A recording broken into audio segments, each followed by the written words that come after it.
Cher manager, bonjour. Je suis Julien Godefroy, consultant et formateur en management. Pour progresser facilement dans votre management, je vous invite tout de suite à télécharger gratuitement mon e-book de plus de 40 conseils pour motiver vos équipes. Vous trouverez le lien dans la description. Pensez aussi à vous abonner à ma chaîne YouTube pour consulter mes dernières vidéos.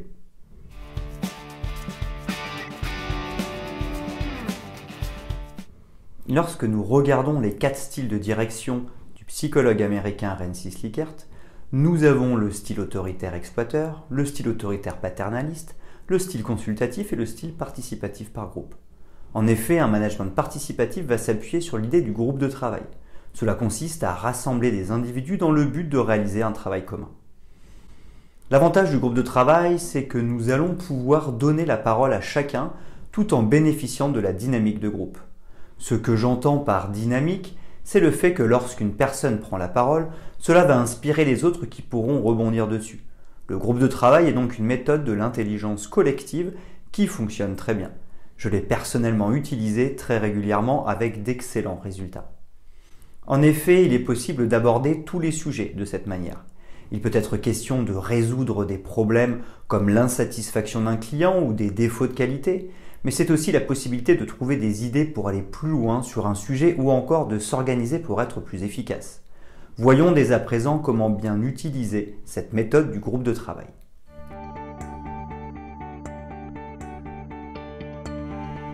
Premièrement, bien choisir le sujet et donc les participants du groupe de travail.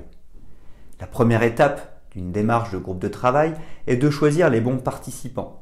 En effet, en fonction des objectifs que nous avons, nous aurons besoin de profils différents. Par exemple, s'il s'agit de résoudre un problème qualité, nous pourrons travailler en groupe avec le service production, mais aussi financier ou encore marketing. Ceci parce que le problème de qualité va demander des ajustements de la part du service qui fabrique et que cela aura aussi un impact sur le budget de l'entreprise, service financier, et la satisfaction du client, service marketing. Nous pouvons aussi utiliser cette méthode avec nos équipes. C'est ce que je faisais lors de mes réunions mensuelles avec mes directeurs de magasins. Chaque mois, j'abordais une thématique différente et je les faisais travailler dessus.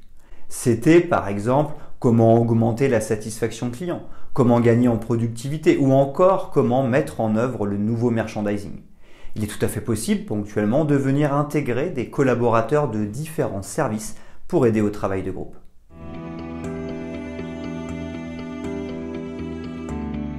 Deuxièmement, prévenir les collaborateurs en amont.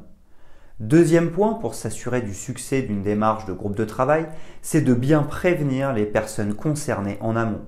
En effet, pour certaines réunions descendantes, il est possible de remplacer les personnes absentes ou de les excuser. Ici, l'objectif est de les faire travailler pour solutionner un problème ou avancer sur un sujet. Nous avons donc besoin de cette personne et pas d'une autre. De plus, outre le besoin de solutions ou de propositions, un des avantages d'une telle démarche est d'impliquer les collaborateurs pour les mettre en dynamique. Donc, si nous souhaitons qu'ils proposent des solutions et qu'ils soient pleinement engagés, nous devrons nous assurer qu'ils soient bien présents. Nous devrons donc faire preuve d'anticipation et communiquer rapidement auprès des équipes concernées. Nous pourrons aussi leur envoyer le sujet du groupe de travail en amont. Par conséquent, chacun pourra commencer à réfléchir sur la thématique. Il ne faut pas oublier que le succès du travail de groupe débute avec l'investissement personnel de chaque individu.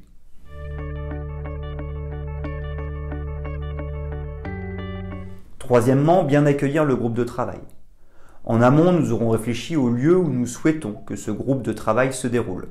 En effet, en fonction du sujet, du temps disponible et des moyens en notre possession, nous aurons le choix du lieu ou non. Si l'heure est grave et le sujet austère, nous pourrons simplement utiliser une salle de réunion basique. Au contraire, si l'heure est à la victoire et qu'il s'agit de savoir comment aller plus loin, nous pourrons louer une salle plus festive. Le jour J, il s'agira de s'assurer que l'ambiance de travail soit propice à un bon travail de groupe. Pour cela, nous pourrons commencer par mettre à disposition quelques boissons et quelques friandises ou pâtisseries. L'idée, c'est de pouvoir faire connaissance et de commencer à discuter autour d'un moment convivial. Nous penserons aussi à venir saluer tout le monde pour que chaque collaborateur se sente à l'aise. En effet, en venant dire bonjour et prendre des nouvelles auprès de chacun, Nous contribuerons à briser la glace et à déployer une bonne ambiance. Enfin, nous pourrons faire un tour de table pour que chacun se présente. Ceci est très formel mais très utile pour connaître les compétences de chacun et donc comprendre ce qu'il va pouvoir apporter au groupe. Nous pourrons aller plus loin en demandant sa météo du jour à chacun. Ainsi, chaque collaborateur pourra-t-il sortir ses tracas ou victoires du moment. Nous pourrons même aller jusqu'à demander le ressenti de chaque personne. Parce que nous irons plus en profondeur, nous créerons un plus grand climat de confiance.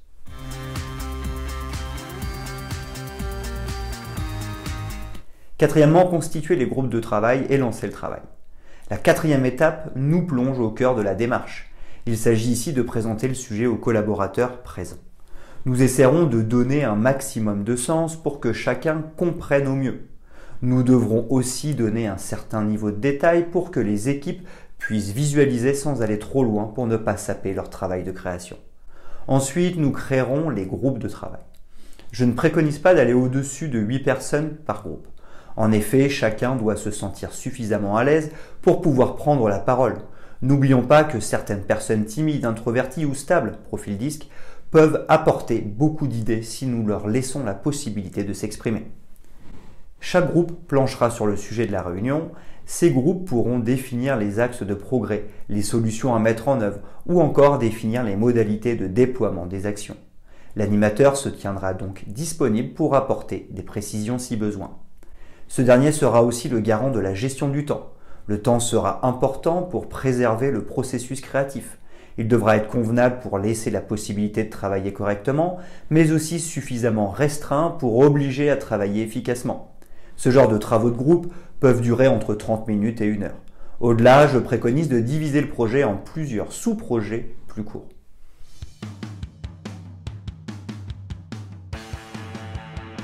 Cinquièmement, prendre le temps de synthétiser et de décider des propositions du groupe de travail. Une fois le temps écoulé, chaque groupe de travail restituera ses préconisations. Chaque équipe pourra nommer un représentant qui prendra la parole au nom du groupe. Il exposera les réponses au sujet que son groupe a pu trouver. L'animateur ou une autre personne aura en charge de venir noter sur un tableau toutes les idées que chaque groupe aura données. Ces idées pourront être organisées ou regroupées par thème. Par exemple, si nous reprenons l'exemple de l'amélioration de la qualité du produit, toutes les propositions qui touchent la production seront regroupées, tout comme celles abordant la satisfaction client ou encore le budget. Nous pouvons aussi choisir de classer en fonction de chaque groupe de travail. Enfin, lorsque ce travail d'écoute, de compilation mais aussi de synthèse aura été fait, il faudra décider des actions à garder. Sur celles-ci, chacun s'engagera à les mettre en œuvre. En effet, je préconise vraiment d'insister sur le fait que de garder une préconisation signifie que chacun s'engage à la mettre en œuvre.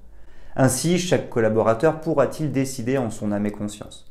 De plus, nous engagerons fortement chaque personne. Par exemple, à travers un système de vote à main levée, nous pourrons choisir les actions qui seront retenues.